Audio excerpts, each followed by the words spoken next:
चिमनलाल सेठ अपनी पत्नी और बेटी के साथ एक सुंदर गांव में रहते थे। सेठ की पुत्री चंद्रिका विवाह योग्य हो गई थी। चंद्रिका का रिश्ता सेठ सेठानी ने बचपन में ही तय कर दिया था। आज सेठ जी शादी की तारीख तय करके आए तो बहुत खुश थे।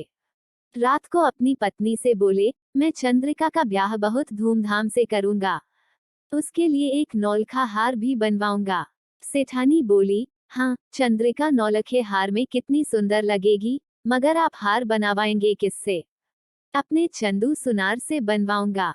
वो अपने बारीक काम और सफाई के लिए पूरे शहर में मशहूर है। सेठ जी बोले, केवल काम की सफाई के लिए नहीं, सेठानी ने अपनी बड़ी बड़ी आंखें मटकाते हुए कहा, चंदू अपने हाथ की सफाई के लिए भी बहुत मशहूर है। चंद्रिका के गहने उससे मत बनवाना। ऐसा क्यों? सेठ जी ने पूछा। क्योंकि चंदू को आभूषण दिखाना या उससे कुछ बनवाना खतरे से खाली नहीं। मेरी सहेली ज्योति ने उसे 10 तोले की सोने की माला चमकाने को दी तो वो 9 तोले की रह गई। रमा ने मोतियों का हार बनवाया तो मोती नकली निकले। न जाने चंद्रिका के गहने बनाने में वो हमें कैसे ठगेगा। कुछ नकली निकला तो चंद्रिका के ससुराल में बहुत बेइज्जती होगी। सेठानी की बात सुन सेठ जी कुछ सोचने लगे। कुछ देर बाद बोले, मैं चंद्रिका का हार तो चंदू से ही बनवाऊंगा।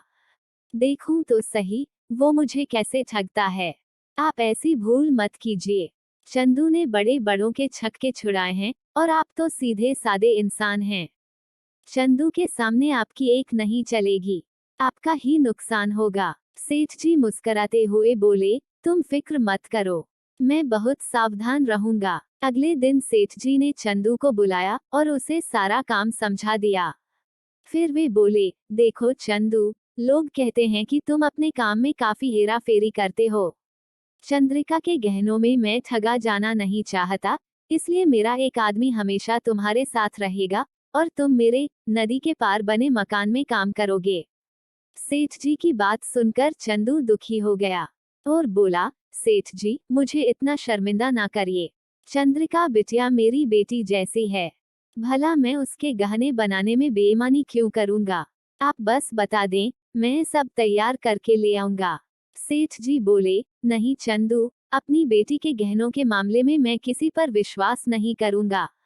काम तुम्हें मेरे घर में मुरली की निगरानी में ही करना होगा। अगले दिन से हार पर काम शुरू हो गया। हर रोज सवेरे सेठ जी आधा बना हार और बचा सामान तिजोरी से निकालकर चंदू को देते। फिर चंदू और मुरली नाव द्वारा नदी पार कर छोटे मकान में जाते। चंदू काम पर लग जाता और मुरली उसकी निगरानी में। चंदू को सेठ जी की बात का बुरा तो लगा था, मगर वो ये सोचकर खुश था कि उसका बनाया हार चंद्रिका के गले में बहुत ही सुंदर लगेगा। अब वो खुशी खुशी हार बना रहा था, मगर मुरली उसे शांति से काम करने नहीं देता। अगर चंदू सिर खुजलाता तो मुरली उसके बाल टटोलता, अगर वो अपने रुमाल में छींकता तो मुरली उसका रुमाल देखने को तैयार हो जाता। एक दिन जब खाना खाकर चंदू ने मुंह पोंछा तो हद ही हो गई। मुरली चंदू की मूंछ में छिपे हीरे जवाहरात ढूंढने लगा। चंदू ने एक बार तो तय कर लिया कि वो गहने नहीं बनाएगा, मगर चंद्रिका बिटिया का ख्याल आते ही उसका दिल पसीज गया। उसने मन ही मन सोचा, हार बना लूं, फिर सेठ जी और मुरली को मजा चखाऊंगा। धीरे धीरे अन्य आभूषण तैयार हो गए और तिजोरी में बंद हो गए। बस नौलखा हार को चमकाना बाकी था। सवेरे सवेरे हार लेकर चंदू मुरली नदी पार कर अपने अपने काम पर लग गए। दोपहर तक हार सूरज जैसा चमकने लगा था।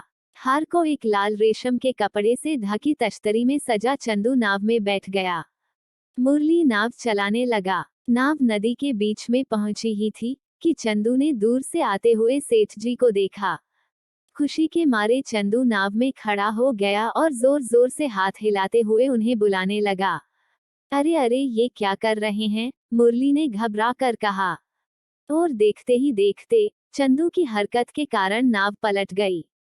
चंदू, मुरली और हार वाली तश्तरी सब पानी में जा गिरे। बड़ी कठिनाई से नाव, मुरली और हार समेत चंदू सुनार को नदी से बाहर निकाला गया। उन्हीं भीगे कपड़ों में चंदू ने हार वाली तश्तरी सेठ जी को सौंपी और अपना मेहनताना लेकर घर लौट गया। सेठ जी खुशी से फूले नहीं समाये। पूरे गांव में खबर फैल गई कि सेठ जी चंदू से तेज निकले। शादी के दिन जब सेठानी ने चंद्रिका को हार पहनाने के लिए डिब्बा खोला तो उसका दिल धक से रह गया। वह चमकता हुआ हार काला पड़ गया था। जब सेठ जी को ये पता चला तो उन्हें भी धक्का लगा। आखिरकार चंदू सुनार ने उनको ठग ही लिया। सेठ जी ने तुरंत चंदू को बुला भेजा। चंदू भी हंसता हुआ आ गया।